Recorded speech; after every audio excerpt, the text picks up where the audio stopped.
Ikinababahala ng mga bansang kabilang sa Group of Seven o G7 ang patuloy na mapanganib na kilos ng China sa South China Sea. Kasama sa G7 ang Amerika, Canada, France, Germany, Italy, Japan at United Kingdom.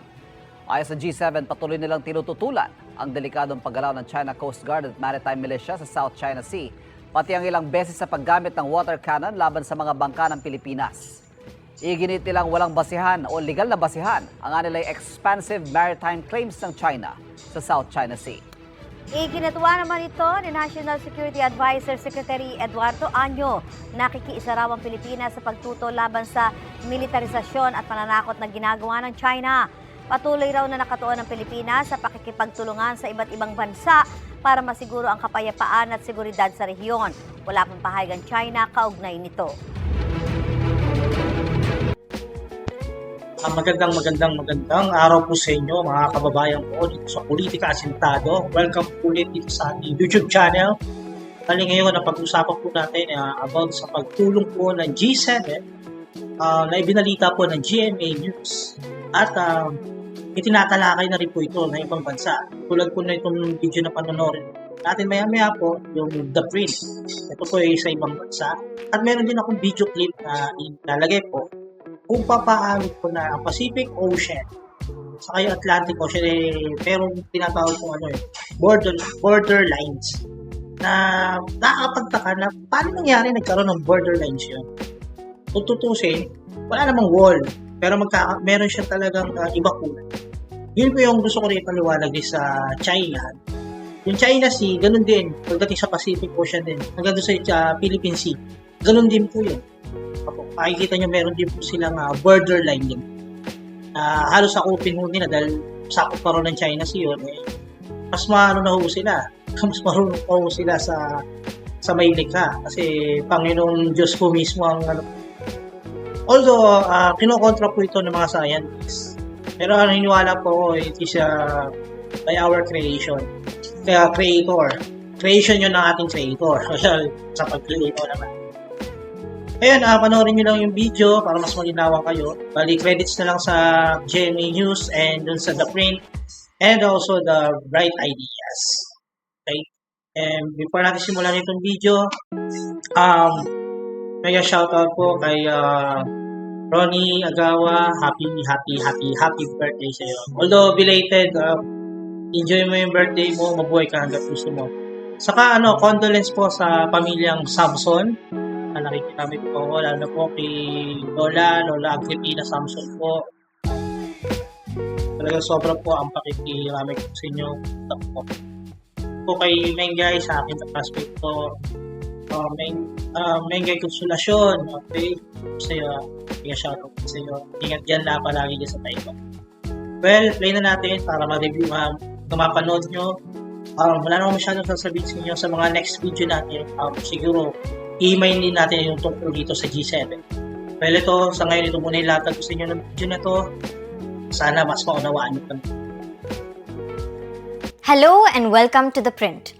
In this special video, we explain why tensions between China and the Philippines have reached a new high. We saw India's External Affairs Minister S. Jaishankar travel to the country this week, where he said India backs the Philippines in upholding its national sovereignty, a remark that the Chinese Foreign Ministry rejected. Now, this comes amid rising tensions between China and the Philippines over disputed waters in the South China Sea. Tensions between the two countries have escalated over the last 2 years, mainly over two disputed territories, the Scarborough Shoal and the Spratly Islands. Now, the Scarborough Shoal is about 120 nautical miles west of the Philippine island of Luzon and is considered a part of the Philippines' exclusive economic zone. The Spratly Islands is a group of over 100 islands and reefs, and while the Philippines claims some parts, China lays claim to the entire archipelago. On 23rd March, the Philippines accused the Chinese Coast Guard of injuring its personnel in a water cannon attack near the second Thomas Shoal.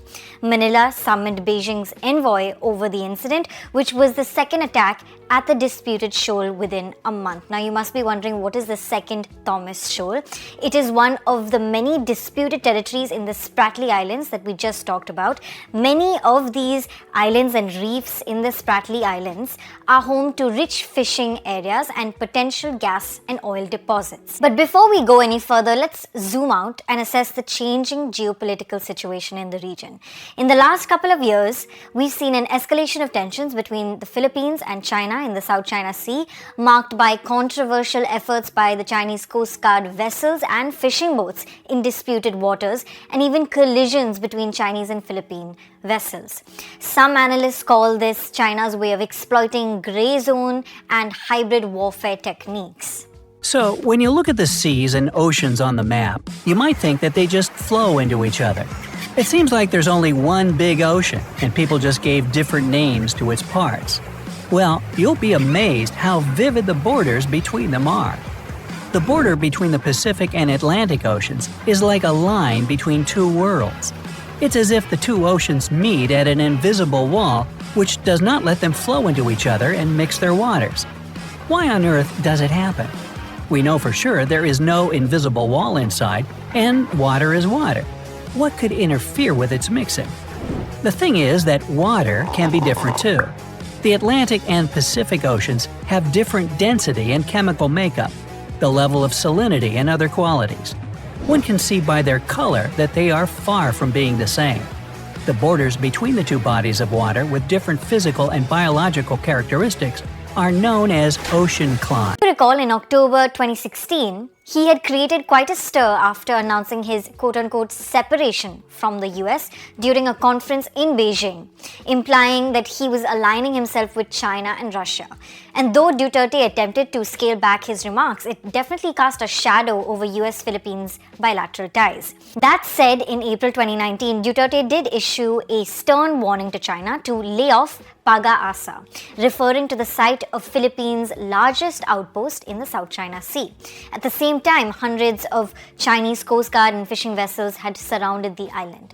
Now, ties with the US were re-energized after current Philippines President Ferdinand Bongbong Marcos Jr. took office in June 2022.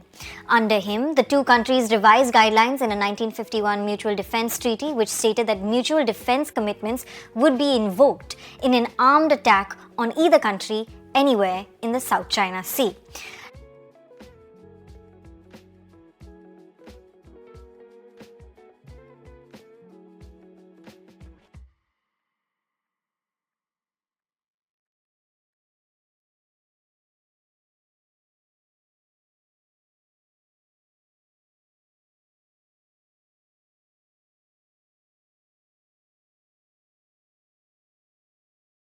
Maraming salamat sa pag-antabay po dito sa ating YouTube channel sa Politika Asintado.